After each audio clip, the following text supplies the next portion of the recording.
Miya had recently asked several of her family members if they could come to Orlando for the weekend to see her. When no one could, she instead decided to fly home to Fort Lauderdale for a visit. Though her family was excited to have her back home, there was a chilling reason Miya felt like she needed to get away. Not knowing what was about to unfold, her aunt Simone later recalled this. I felt like it was a call for help when she asked us all to come this weekend and no one couldn't make it. I feel like it was a call for help and I wasn't there for her. I wasn't there for her. At 5:06 p.m. Friday, September 24th, 2021, Miya sent a text to say she was waiting for the Uber to take her to the airport before she would fly home. After this, she suddenly stopped responding. All calls to her phone went straight to voicemail, and all text messages said that they weren't delivered. Given that Miya was incredibly close with her family and kept in near constant contact with most of them, they likely noticed something was wrong within mere moments of it happening. However, it wasn't until a few hours later that her family became certain something was amiss. Her grandmother and grandfather later spoke to a police officer and tried to explain her sense of urgency at the time. I would say about 6 or 6:15. My husband and I left our house to go out to dinner. I said, strange, Miya hasn't called me. I called, and the phone just said, calling mobile phone. So I figured if it was in the area we were in, it was dark. So I called again, still playing. My stomach started to hurt me. I'm not psychic, but I can always tell when something is wrong because I wouldn't call Miya more than twice and she'd not answer. Even if she has to say, Mama, I'm doing something. Mama, can I call you right back? Mm-hmm. So I went to the airport. And I waited and waited and waited, and there was no Miya. When Miya never got off the plane, it confirmed her family's worst fears. Little did they know things were only going to get more twisted from here. They reported her missing soon after, and one of her family members called 911. I'm calling to find out if I can have a wellness check, please. For the address? Correct. I just wanted to know if an Uber picked her up or not. And then from then, her phone has been completely shut off or dead. We're not sure. We had a friend go over, but they're knocking the door. Nobody's answering. I just want to make sure that she's not there. Okay, I mean, I can get a call center for a deputy to go out there, but a deputy is going to do the same thing. He's going to knock on the door, and if no one answers the door, he can't break down the door. This call and lackluster response from police would set the tone for the investigation. An officer eventually did go to Miya's apartment at Arden Villas, but there was no answer when they knocked on Miya's bedroom door. When they tried to open the door, they found it locked from the inside. They then headed to the window from outside. Please note that the police department made redactions to the video, blacking out what the officer saw inside Miya's room. When they went around the front of the apartment, the officer was met by Miya's cousin Kaylee, who, after realizing that Miya's location was turned off on her phone, decided to take matters into her own hands and start looking for her. No, she's definitely not in there. But, she's not in there? No. Did you see any, you couldn't see inside? No, I saw inside. Did you see any bags? I saw 2 suitcases under her bed. Under her bed? Yeah. Oh. I'm not sure if that's... I think that was always there. Was it? Yeah. Yeah, but other than that... Did you see a teddy bear on the bed? I can't remember now. You want to go? It was... Brings it. If she was fine, she would bring really? Yeah, the room, it looked clean. Does anything look out of place? The window, yeah. You opened the window. Yeah, you said her window is open? Yeah, she opened it.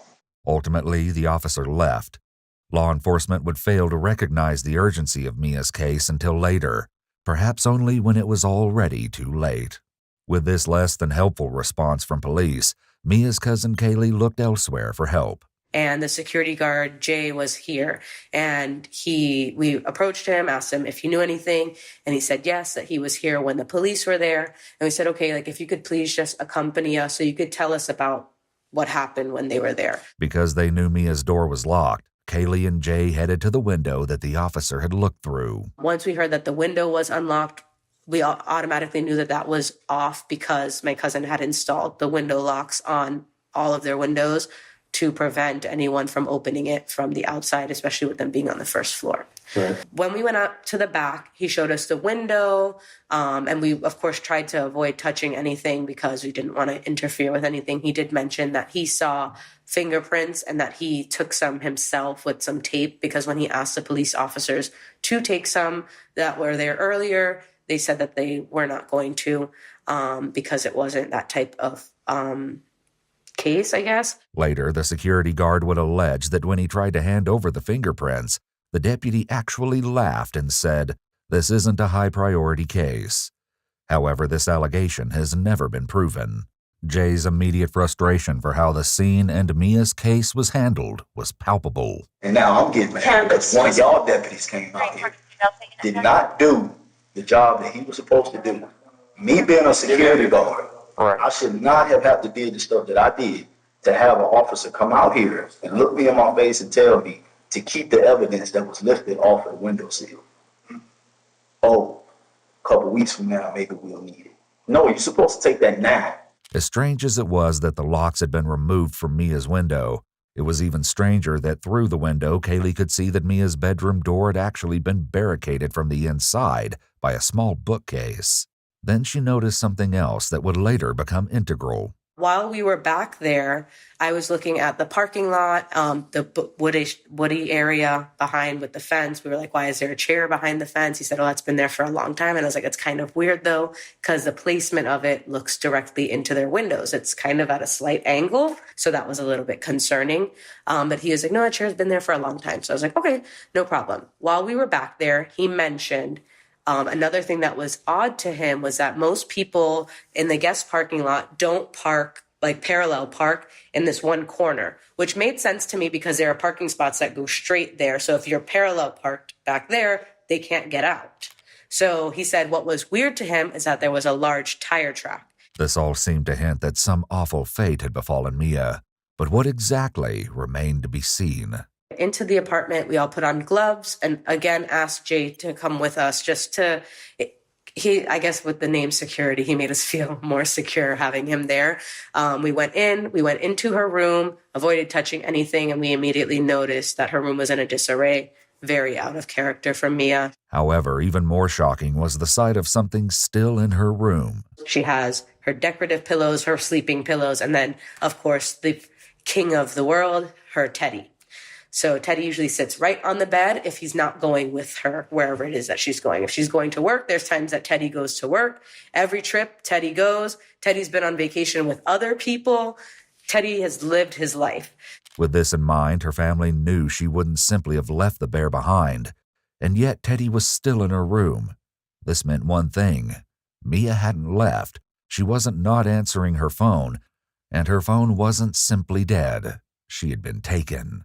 But the teddy bear wasn't the most concerning thing discovered in Mia's room, as Kaylee explains. When we walked in, the cubby that was blocking the door was in the walkway, and there was, her chain was busted. She usually wears two chains, one that says her name, and then a second one that has a heart pendant.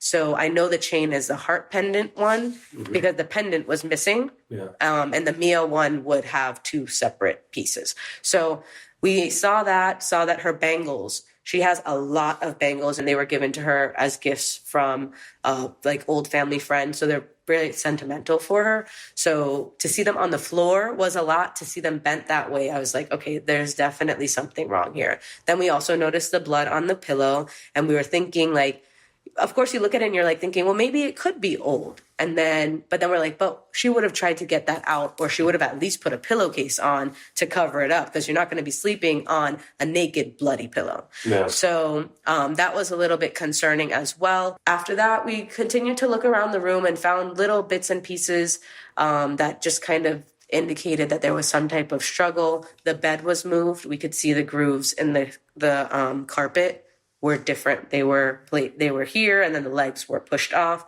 The bed head was kind of crooked.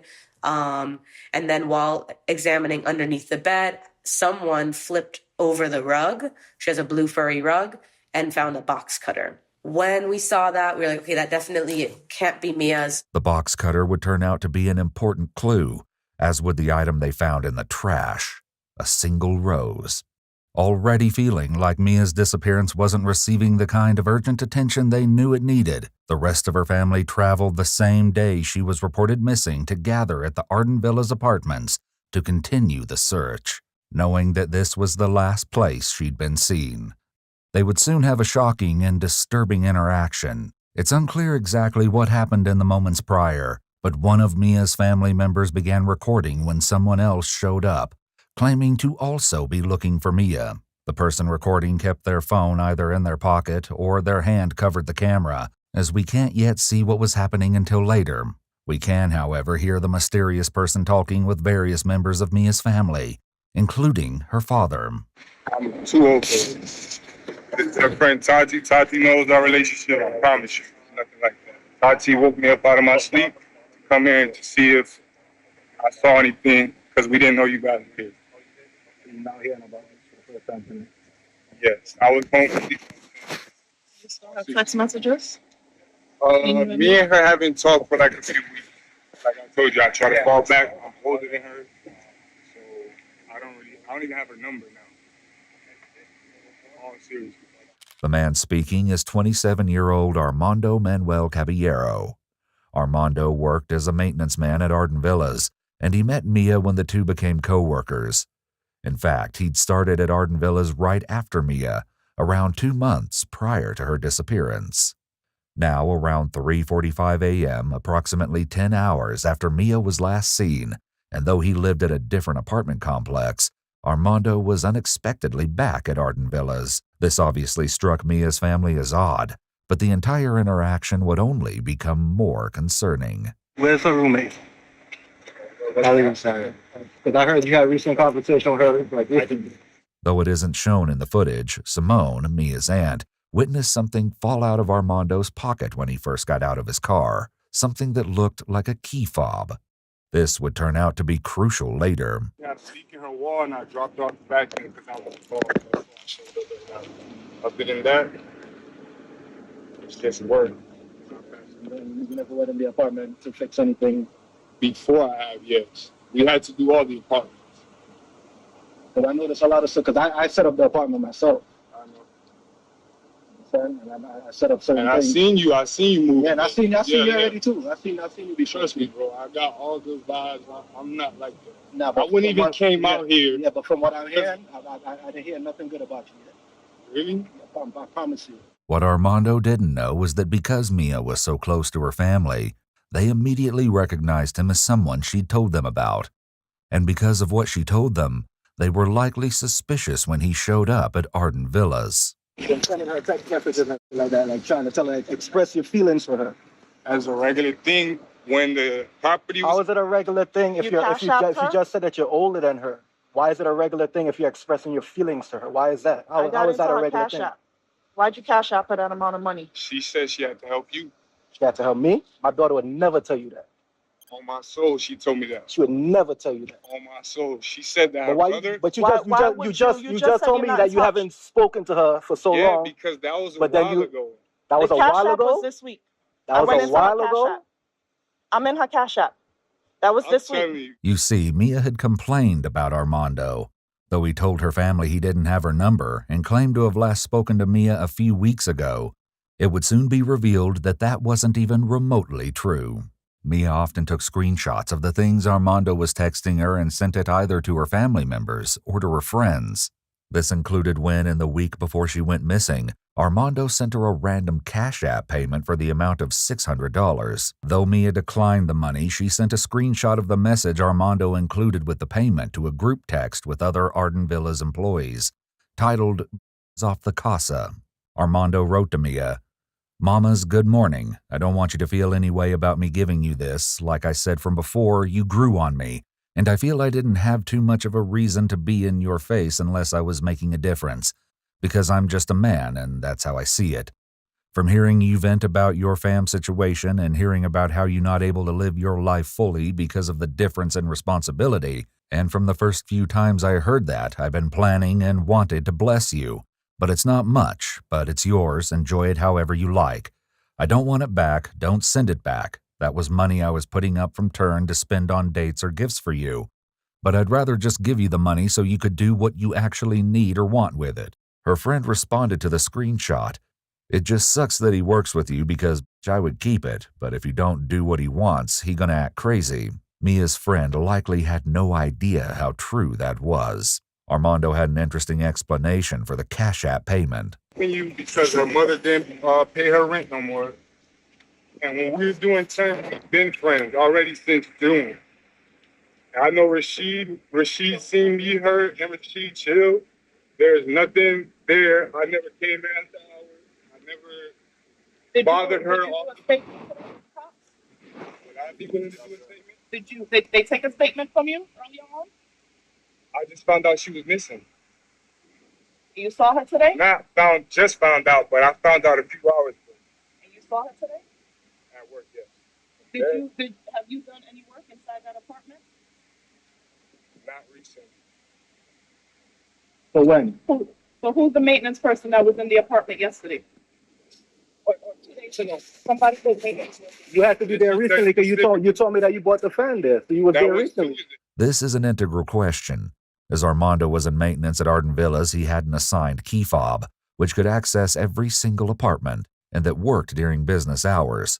For after-hours maintenance, an on-call key fob was shared among the maintenance staff, with the device in the possession of whomever was on call at the time. 3 days earlier, on Tuesday, September 21st, Armando had delivered some fans to Mia's apartment, as there'd been flooding. The maintenance request had been legitimate, but the troubling issue of Armando's access to her apartment hadn't escaped Mia's family members. So you were there recently. Tuesday. So that was so you were in this apartment on Tuesday, I didn't right? do work. I just dropped the vacuum on. Bro, something ain't adding up, bro. She had a leak from her living room to her room. Coincidentally, like that just happened. You know what I'm saying? That just happened. That leak just all of a sudden just happened just out of the blue. Only in her room and in the thing. I cannot. There's nothing I can physically do to do that. All right, and the person who went in today too went through the window too. You know what I'm saying? All right, but you got access to that place though, right or wrong? Right or wrong? You have right or wrong? You have access to it, right? You have access to the apartments, right? As a maintenance worker, you have access to the apartments. Yeah. And what is your protocol when you're going into the apartments? You guys just knock and go in? We knock 2 or 3 times. We wait. Nobody answers. We open the door. We knock again. We stab the door. We wait. Nobody answers. Then enter the apartment. As police would soon find out, Armando isn't telling the truth here. Mia's family member, who has been recording this strange encounter, finally raises their phone and captures Armando in the footage. He can be seen standing next to an officer.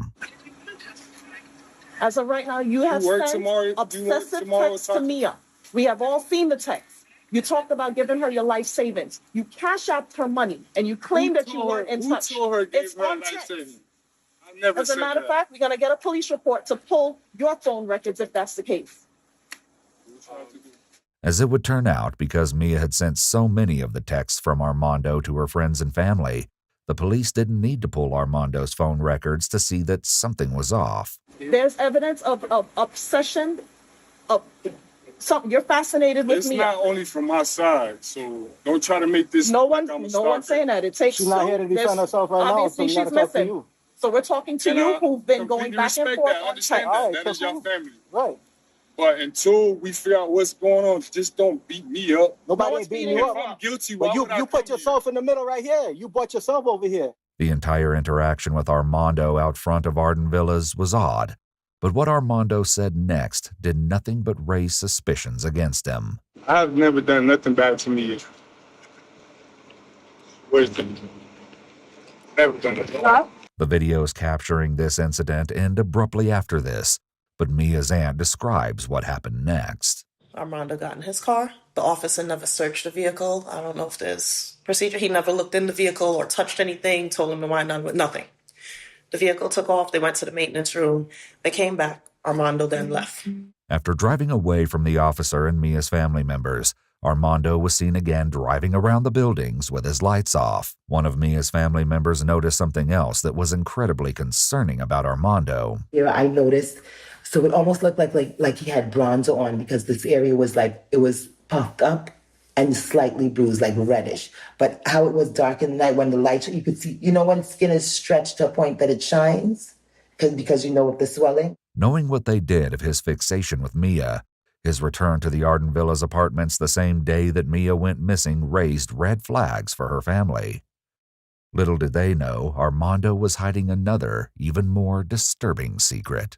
The next day, there was still no sign of Miya anywhere, and it was only now that the police would begin to take the case seriously, though slowly. Someone from the Harris County Sheriff's Office even reached out to the Orange County Sheriff's Office about Miya's case, and there appeared to be a distinct lack of urgency. Okay, it hasn't been turned over to a detective yet because it takes up to 5 business days. Oh, to consider someone missing? No, there is a case number already attached to this, and there is a case. I'm just saying that they don't have it assigned to somebody. But if we make contact with her and we run her name, we know she'll be missing because she's in the system as missing. So who normally has? So you have a missing persons division? This is considered a missing person, and they're not open today. They'll be open on Monday. As investigators finally started to look deeper into the case, they spoke with Marlon, Miya's father. So my theory as to what happened is that she was in the bathroom, maybe she was now getting home. Either she was in the bathroom or she was now getting home, and the person was under the bed.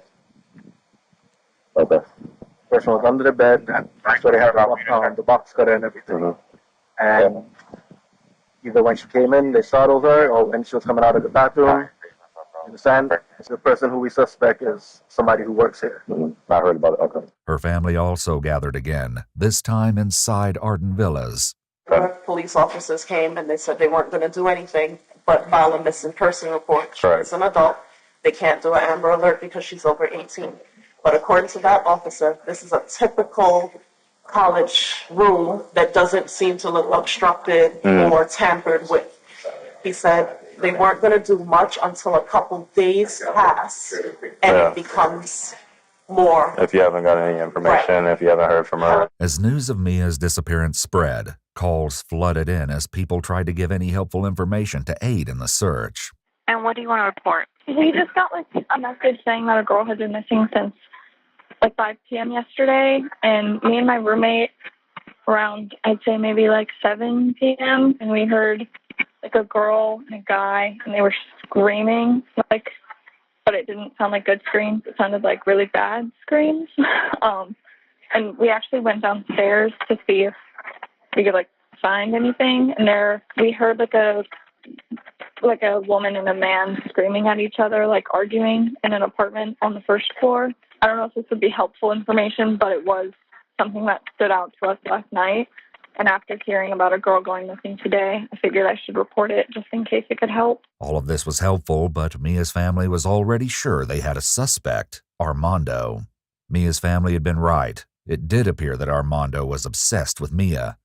In one screen-recorded video, it can be seen that Armando was sending her long, multiple messages. Part of these messages say, quote, "You drew back, which I understand, because you a woman and you don't know me that well, so you need your boundaries. I know I come off strong and crazy." After screen-recording the messages, Miya sent the video to a group chat, writing, "When does it stop?" The issue of Armando's text messages would come up again and again as police began interviewing her friends. And Jasmine, can you tell me what happened in a group chat between you, Miya, and the other individual? Yes. So basically we have a group chat where we talk about normal things that are happening. But in this chat, there's just been multiple times where Miya will send over screenshots like we do of people that we're talking to or just things like that.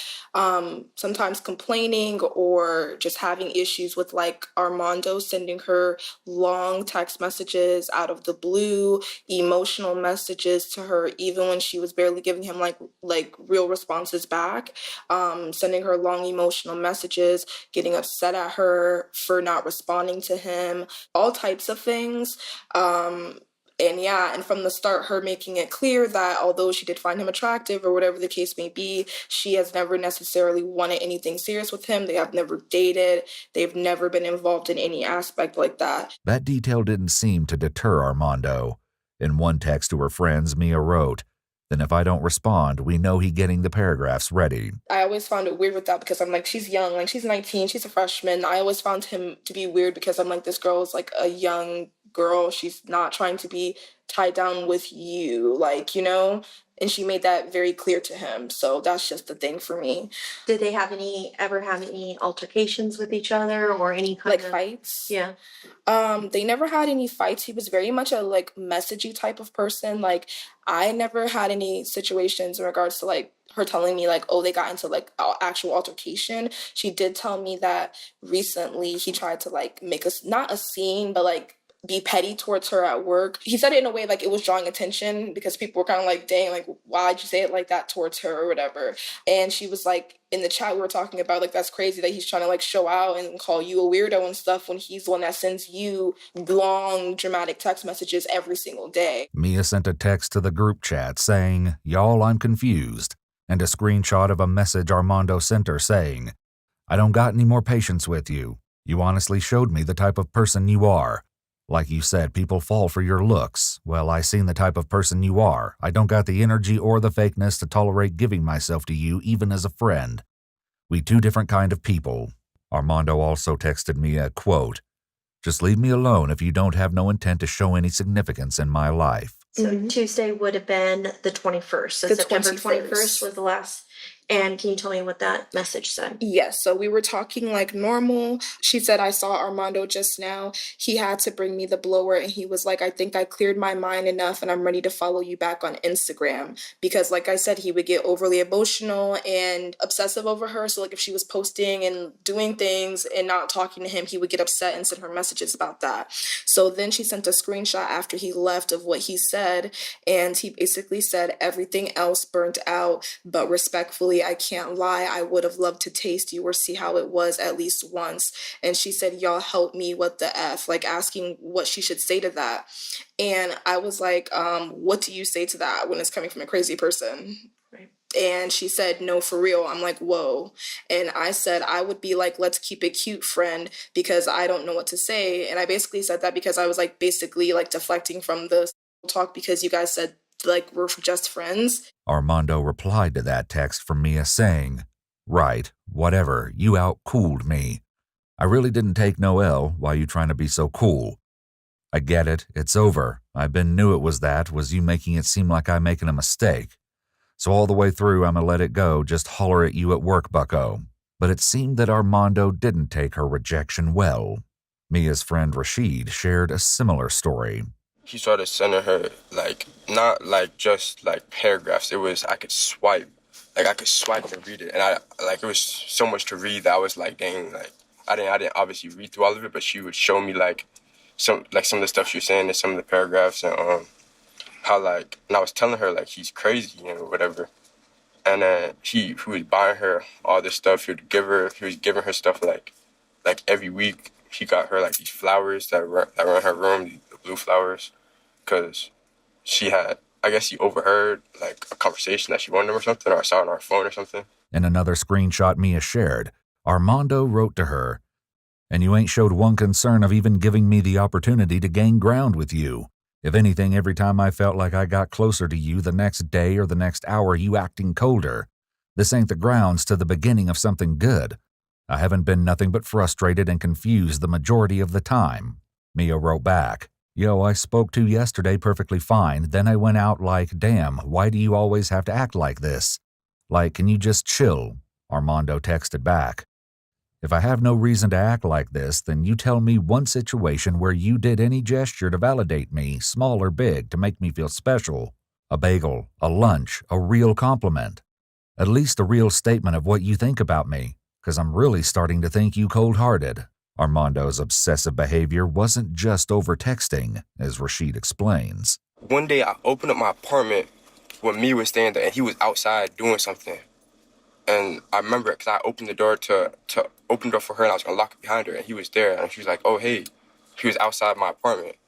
Just standing there? No, he was working on something, but, like, it just progressively got weirder and weirder, and whatever. After, like, time started passing, and she started seeing, like, who he really was and stuff. She told me, like, she was kind of nervous that he had the keys to her apartment. And one time she mentioned that she left her house one time. The AC was working perfectly, and she came back a little while after, and the AC was broke. She was stuck on 79, and I know like the maintenance people, like I know it's easy to mess with the AC, you feel me? And he was the on-call person, and so I'm thinking that he like messed with the AC because she would have to call the emergency line, which he has to respond to because it's after hours. So she said that she didn't want to call him, so she went to get another maintenance guy to come fix the AC. As Rashid shared, Miya had a good reason to be worried. Some of my other friends have told me like he said stuff to them, like she found one of my other female friends found him like in the apartment. He was like, "What are you doing in here?" And he was like, "Oh, I'm fixing something." I remember she had said something to her. I think it was like along the lines of, "I just want to like take a nap in your bed" or something like that. Like it's weird, you feel me? Yeah, that is. After speaking to another resident at Arden Villas, it seemed that there was a pattern in Armando's behavior. I had just gotten out of the shower too, and I heard knocking and maintenance. I didn't want to answer it because I didn't put in a report. And then I heard the door open and I heard it close. And then when I went out, they were still out there knocking, but I did hear the door open and close. So I got dressed, opened the door, asked him if he needed anything. He said, "Did you put in a report for your dishwasher to be fixed?" I told him no. Perhaps finally realizing that Armando needed to be investigated, police spoke to his boss, Lemuel Arroyo. How would you describe Armando? I would say very, very peaceful guy, very easy to manage. You know, I was very happy with their performance. To keep eye contact, sometimes avoid eye contact. Now all this going on made me think, why sometimes when we're talking, he trying not look at me? I don't know. Although he was known at work to be private, Armando had been in a bit of trouble before. Years ago, after setting off firecrackers in his college dorm, he lost his football scholarship as a result. With his job at Arden Villas, he was attempting to start fresh. Friday, the same day that Miya went missing, Lemuel noticed that Armando's body language and behavior was off when he received his work uniform. But then when he left, he was shaking, even without we knowing all this was about to happen, you know? And you've never seen that before out of him? No. Noel, who worked in maintenance with Armando, also saw Armando acting strange on Friday. So he was more quiet, you thought? He was more quiet. Was that I asked him, "Yo, you okay?" He said, "Yeah." You said the change you noticed was that he just seemed more quiet. With this in mind, investigators take a look at the records of who used the maintenance key fob. While the officer only turns on the audio of her body cam a few seconds before the following footage begins, it appears they're talking about Armando. My biggest concern is he has right now a fob that can get him access to every apartment because he's on call. Mm-hmm. So I was going to have one of my employees just erase the fob, but the only way to do it is to literally go to each and every apartment door with a cancel key, because unless we have the physical fob, we can't just erase it. You have to go to each individual lock and do what's called an interrogation report, and then load that to the computer, and it gives you the lock history of everything. The worker from Arden Villas eventually gets the report on the lock history for Mia's apartment. This is that. That's my on-call maintenance fob at 4:34. So that's before, correct? Yes. But I don't understand why he would have been there. Is it Armando? Yeah. To most, this would seem like particularly damning evidence, but it only got worse. While checking out an apartment that was set up the same as Mia's, though not her actual room, the officer asks a chilling question. So he accessed her room at 4:30, correct? Mm-hmm. There's no service supposed to be in her room or anything like that, right? Mm-hmm. And I don't remember if I saw that he left with that fob. She would have been home, so if he was just hanging out, now I'm like worried. What if he was literally waiting for her? They've got my head all screwed up. I cannot believe it. Because of the record of the key fob, it was clear that 30 minutes before Mia's work shift had ended, Armando had entered her apartment. And it also seemed that he had never left, or at least there was no record of him leaving. Mia's key was then used to open the door at 5:06, and as the worker suspects, it looks like Armando could have been waiting for her. By reviewing the security footage, investigators spotted Armando driving a golf cart near Mia's apartment, which coincided with the times the maintenance key fob showed it was used on her front door. They also uncovered what they believed to be the last image of Miya as she walked to her apartment just before she went missing. While there was the possibility of an innocent explanation, on Thursday, September 23rd, Armando had asked Miya if she would have time to talk about something mysterious on Friday, the day she went missing. Miya had replied, "What do you want to talk about?" Armando wrote back, "It's nothing big, but if your day is busy, it's whatever." Miya replied, "I'll let you know how my day goes." However, there was one other piece of evidence that didn't quite fit.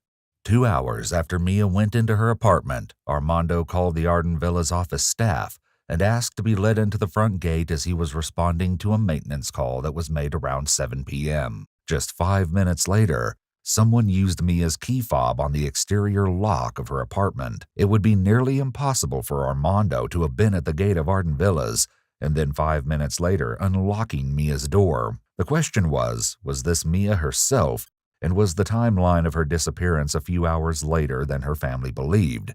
Or was this evidence of her kidnapper using her key fob? While the police may have still been collecting evidence, Mia's distraught family members already felt certain that they knew where to look for answers about Mia's disappearance, with Armando Caballero himself. While continuing their search for Miya, some of her family members decided to begin surveillance of their own, and they would soon uncover some of the most chilling evidence yet. I happened to overhear Armando's address when he was giving it to the officer. And I said, I'm going to do a pit stop. Put it in the GPS, and we continued to his house. He didn't see us at first. I made a U-turn, and I went into the parking lot across the street from him. Here's his apartment complex. Here's my vehicle facing him. That's when he started touching the indentation of his car. He tried leaving the complex last night with his lights off, and he hit another vehicle. He was touching, so his vehicle is dented. It became clear to them that the police hadn't searched Armando's apartment yet. It was then that they once again began recording, this time catching something truly shocking on camera. He has gloves. He has gloves. He has gloves in his hands. He has gloves. Gloves and what else? The blanket. Oh my God, that is my blanket. As they watched, Armando carried a blanket that had once belonged to one of Mia's family members and that had since been given to Miya into his apartment. He knows what we look like, and he's looking to see he who's following him or whatever. Where the are the police? Miya, Kaylee, call them back. I'm videotaping. Don't you? Mm-hmm. Videotape. I'm videotaping him. That's why I can't call. As unsettling as this discovery was, the incident with Armando was far from over, and it would only become more chilling. Later, Mia's Aunt Simone shared with detectives what had happened after they stopped filming. Someone's got I started trembling. Mm-hmm. I couldn't drive anymore. I just pulled in. Another Hispanic guy got out of another car, 2 cars down, came across the street. He videotaped the truck. Videotaped me. He took pictures of me. He took pictures of my license plate. Then he told me, "Get out of your truck.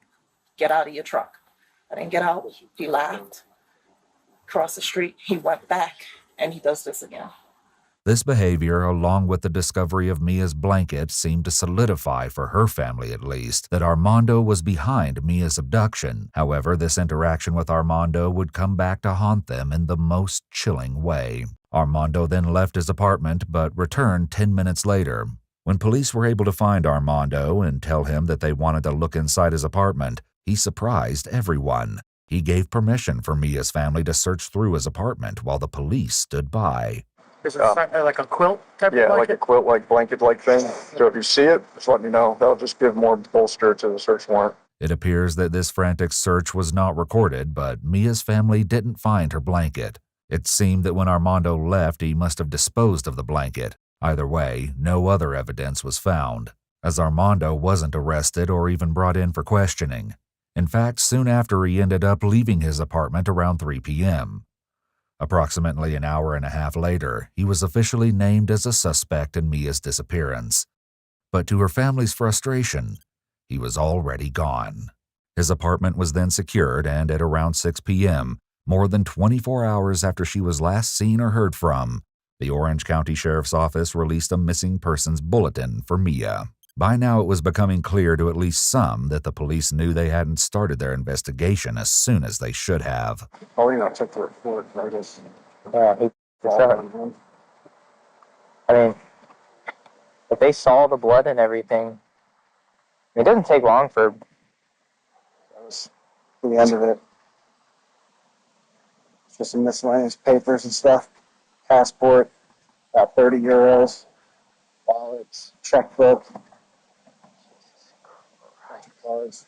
It was around this time that calls began flooding into the police department, but not to aid in the search for Miya, but rather because Armando's friends were calling to complain about Mia's family and their investigation. Yesterday, they pulled up to my house. I don't know if they were following my friend Armando, because my friend Armando, supposedly he was talking to the girl that's missing. I had no idea what was going on. I came to my house, and then some fat bald guy came to my house. He was yelling at my friend, "Oh, you kidnapped my daughter! You kidnapped my daughter!" I'm like, I don't really know what the is going on. I literally just came from my girlfriend's house. What's going on? I'm confused. He was, "Oh, my daughter's missing. He kidnapped my daughter." And I'm like, I don't understand what's going on. I'm like, I'm so confused. And then they just came to my house. They were at my house and just arguing. I'm completely lost now. But even Armando's friends had questioned him about his possible involvement in Mia's disappearance. Yeah. And I was trying to ask him, yo, you sure you didn't do anything? And my mom was on the phone too. My mom was like, yo, you sure you didn't do anything? Are you 100% sure? And I was trying to make sure, because that's someone's child that's missing. Yeah. I was like, yo, you sure you didn't do anything? He was like, nah, I didn't do anything. And my mom prayed for him on the phone. My mom said, if you didn't do anything, God will protect you. And if you did something, you will reap what you sow. Along with looking for Miya, law enforcement continued to search for the now missing Armando. Based on him using the maintenance key fob to enter Mia's apartment a half hour before she returned home from her shift, the search escalated when an even more disturbing piece of information was revealed. Jessica Decker, a manager at Arden Villas, had found something strange. Then the other thing that concerned me was there was an on-call message last night at around 7:01, and the message said, "This is Tristan Thompson. It's on the first floor. It's just on the opposite side of the apartment." Yeah. And it said the AC was out. Okay. It's a female unit, and an officer went over there the evening and knocked on the door, and they didn't call emergency maintenance. Okay. And that concerns me because of the timing of the last fob reading, which was 7:16, where her fob was used, but nothing was locked. So we got that on call at 7:01. Mm-hmm. He called my leasing manager at 7:11, saying that the gate wasn't letting people in, and she had to talk him through how to manually turn it off. It was now clear that the fake maintenance call had actually been made by Armando, and the call he made at 7:11 p.m. to the office staff to open the gate on the night of Mia's disappearance had been his attempt to establish an alibi. Police also suspected that since he was probably not actually at the gate, he was the one to use Mia's key fob just 5 minutes later. A press conference was scheduled for 1 p.m. on Monday, September 27th, but that planned media briefing was postponed when a shocking discovery was made. Armando had finally been found, but it wasn't the result anyone was hoping for. His body was discovered in an apartment complex in Seminole County. I felt so defeated, this was the person we wanted to talk to, to find out, just say something, you know what I mean? Nothing in Armando's interactions with Mia's family had given any suggestion of his intention to escape justice in this way. He was way too confident in how he was. He did not come across as discombobulated at all. He came across more frustrated that we were bothering him. Yeah, maybe the case. You understand what I'm saying? Despite this shocking development, there was still no sign of Miya. Getting dark again. Mm-hmm. You know what I mean? It's a little girl, and she's out there by herself. You know what I mean? Right, We don't know where she is. I know. We don't know if he's done something to her. We have to find this time, Lord. We are trying. Tragically, just over 1 week after she went missing, Mia's body was found. On Saturday, October 2nd, 5 days after Armando was found dead, Mia's body was discovered in a wooded area behind timber-scan condos in Orange County. She was found with her red purse and wallet, wearing jeans, a bra, and a robe, and a necklace with her name. Her body was mostly skeletonized and bound with black tape around her wrists, ankles, and across her mouth. Due to the state of her remains, a cause of death couldn't be determined. However, there seemed no doubt as to Armando's guilt. Mia's blood and hair was eventually found among some of Armando's belongings. According to Orange County Sheriff John Mina, "We're not looking for any other people. We believe pretty conclusively that Armando Caballero is responsible for this crime, and there's not any other person or persons that we're looking for in this case." Given the evidence, including the broken jewelry found in her room along with bloodstains, police speculate that when Miya entered her apartment, Armando attacked her and a struggle ensued. Investigators believe he killed her in the room and then, using her bedroom window, put her body into the trunk of his car. Just 46 minutes after Miya entered her apartment at 5:06 p.m., Armando's vehicle was seen leaving Arden Villas. He then went to his apartment before returning again to Arden Villas for the fake maintenance call. Phone records and GPS data show that he then went to the woods, where Mia's body was later found. The Marcano family eventually filed a wrongful death lawsuit against Arden Villas,